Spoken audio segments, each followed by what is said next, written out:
નમસ્કાર મિત્રો, જય શ્રી કૃષ્ણ. સ્વાગત છે ફરી એક વખત આપનું આપણી યુટ્યુબ ચેનલ શ્રદ્ધા વાણીમાં. મિત્રો, ચૈત્ર નવરાત્રિ આ 2026માં ક્યારે શરૂ થાય છે અને અમે આ વિડીયોમાં સચોટ રીતે માહિતી આપને આપીશું તથા ચૈત્ર નવરાત્રિનું ક્યુ નોરતું કઈ તારીખે રહેશે તે પણ જાણીશું અને રામનવમી ક્યારે ઉજવાશે તે પણ આજના વિડીયોમાં આપણે જાણવાના છીએ. તો અંત સુધી મારી સાથે જોડાયેલા રહેજો. આ 5 મિનિટના વિડીયોમાં આપને ખૂબ જ ઉપયોગી માહિતી મળવાની છે. તો મિત્રો, આપણા હિન્દુ ધર્મના પંચાંગ અનુસાર વર્ષમાં કુલ 5 નવરાત્રિ આવે છે. એક મહા મહિનાની, ચૈત્ર મહિનાની, અષાઢ મહિનાની, આસો મહિનાની અને એક પોષ મહિનાની શાકંભરી નવરાત્રિ. અને આમાંથી મહા મહિનાની અને અષાઢ મહિનાની નવરાત્રિ એ ગુપ્ત નવરાત્રિ છે અને ચૈત્ર મહિનાની અને શારદે નવરાત્રિમાં શક્તિની ઉપાસના કરવામાં આવે છે.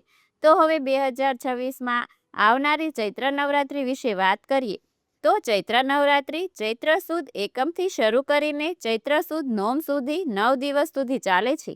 તો આ વર્ષે 2026માં ચૈત્ર મહિનાની એકમની તિથિની શરૂઆત 19 માર્ચ 2026 ગુરુવારે સવારે 6:52 શરૂ થઈ જાય છે કે જેનું સમાપન 20 માર્ચ શુક્રવારે સવારે 4:52 થાય છે. એટલે આવી રીતે ઉદય તિથિ અનુસાર આ વર્ષે ચૈત્ર નવરાત્રિની શરૂઆત 19 માર્ચ 2026ને ગુરુવારથી થશે. એટલે કે નવરાત્રિનો પહેલો દિવસ 19 માર્ચે થશે કે જે દિવસે કળશ સ્થાપના, ઘટ સ્થાપના કરવામાં આવશે. અને જો આપણે તે ઘટ સ્થાપનાના મુહૂર્ત વિશે વાત કરીએ તો 19 માર્ચ ગુરુવારે સવારે 6:52 સવારે 7:43 સુધીમાં ઘટ સ્થાપન કરી શકો છો. જો કોઈ કારણોસર આ સમયમાં ઘટ સ્થાપન ન થાય તો આપ બપોરે અભિજીત મુહૂર્તમાં પણ ઘટ સ્થાપના કરી શકો છો કે જેનો સમય છે બપોરે 12:05 થી 12:53 સુધીનો. એટલે આવી રીતે 19 માર્ચથી ચૈત્ર નવરાત્રિનો પ્રારંભ થશે કે જે 27 માર્ચ 2026ને શુક્રવાર સુધી ચાલશે કે જે દિવસે નવરાત્રિનું 9મું નોરતું રહેવાનું છે. દર વર્ષે એવું થતું હોય કે નોમના દિવસે ભગવાન શ્રી રામનો જન્મદિવસ ઉજવવામાં આવે છે, રામનવમી ઉજવવામાં આવે, પરંતુ આ વર્ષે સિચ્યુએશન થોડીક અલગ હોવાથી એટલે કે ચૈત્ર મહિનાની સુદ પક્ષની આઠમની તિથિ 26 માર્ચ 2026ને ગુરુવારે 11:50 સુધી જ રહેવાની છે અને પછી નોમની તિથિની શરૂઆત થઈ જાય. એટલા માટે 26 માર્ચ 2026 અને ગુરુવારે રામનવમીનો તહેવાર ઉજવવામાં આવશે કે જેની સૌ લોકોએ ખાસ નોંધ લેવી. અને આપણા ધાર્મિક પરંપરા મુજબ અઠવાડિયાના દિવસ પ્રમાણે માતાજીના વાહનની માન્યતા ગણવામાં આવે છે અને નવરાત્રિ દરમિયાન માતા દુર્ગાના આગમનની સવારી પણ અઠવાડિયાના દિવસ મુજબ અલગ અલગ માનવામાં આવે છે. અને એવું કહેવાય છે કે રવિવાર અથવા જો સોમવાર નવરાત્રિ શરૂ થાય તો માતાનું આગમન હાથી પર થાય, શનિવાર અને મંગળવારે થાય તો માતાનું આગમન ઘોડા પર થાય, ગુરુવાર અથવા શુક્રવારે થાય તો માતાનું આગમન પાલખી પર થાય અને બુધવારથી નવરાત્રિની શરૂઆત થાય તો માતાનું વાહન નૌકા એટલે કે હોળી પર માનવામાં આવ્યું છે. તો હવે ગુરુવારે થવાનું છે એટલે આ વર્ષે માતા પાલખી પર સવાર થઈને આવશે.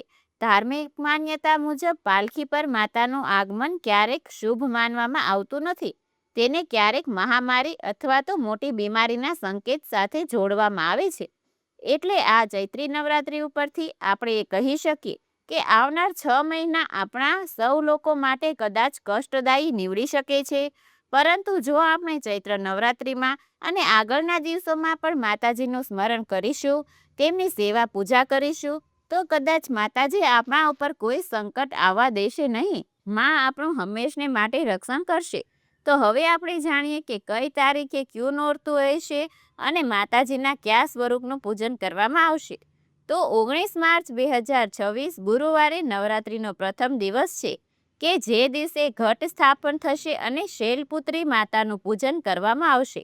20 માર્ચ 2026 શુક્રવારે બીજું નોરતું રહેશે કે જે દિવસે મા બ્રહ્મચારિણીનું પૂજન કરવામાં આવશે. 21 માર્ચ 2026 શનિવારે ત્રીજું નોરતું રહેશે કે જે દિવસે મા ચંદ્રઘંટાનું પૂજન કરવામાં આવશે. 22 માર્ચ 2026 રવિવારે ચોથું નોરતું રહેશે કે જેમાં કુષ્માંડા માતાનું પૂજન કરવામાં આવશે. 23 માર્ચ 2026 સોમવારે 5મું નોરતું રહેશે કે જે દિવસે મા સ્કંદ માતાનું પૂજન કરવામાં આવશે. 24 માર્ચ 2026 મંગળવારે 6ઠું નોરતું રહેશે કે જે દિવસે મા કાત્યાયનું પૂજન કરવામાં આવશે. 25 માર્ચ 2026 ને બુધવારે 7મું નોરતું રહેશે કે જે દિવસે મા કાલરાત્રિનું પૂજન કરવામાં આવશે. અને એ પછી 26 માર્ચ 2026 ને ગુરુવારે 8મું નોરતું રહેશે કે જેમાં મા મહાગૌરીનું પૂજન કરવામાં આવશે.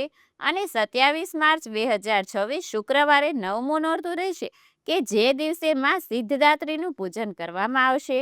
એટલે આ રીતે મિત્રો પહેલા નોરતાથી લઈને છેલ્લા નોરતા સુધી કયા દિવસે માતાજીના કયા સ્વરૂપની પૂજા કરવામાં આવે છે એ પણ આપણે જાણી લીધું. તો હવે પછીના નેક્સ્ટ વિડીયોમાં આપણે ચૈત્રી નવરાત્રિની કથા સાંભળીશું તથા દરેક દિવસે માતાજીના જે અલગ અલગ સ્વરૂપનું પૂજન કરવામાં આવે છે તેની પણ કથા સાંભળીશું અને માતાજીના દરેક સ્વરૂપનો મંત્ર, પ્રાર્થના, સ્તુતિ, સ્ત્રોત અને કવચ સાંભળીશું. તો આશા રાખીએ છીએ કે આપ સૌ લોકો અમારી સાથે સાંભળશો.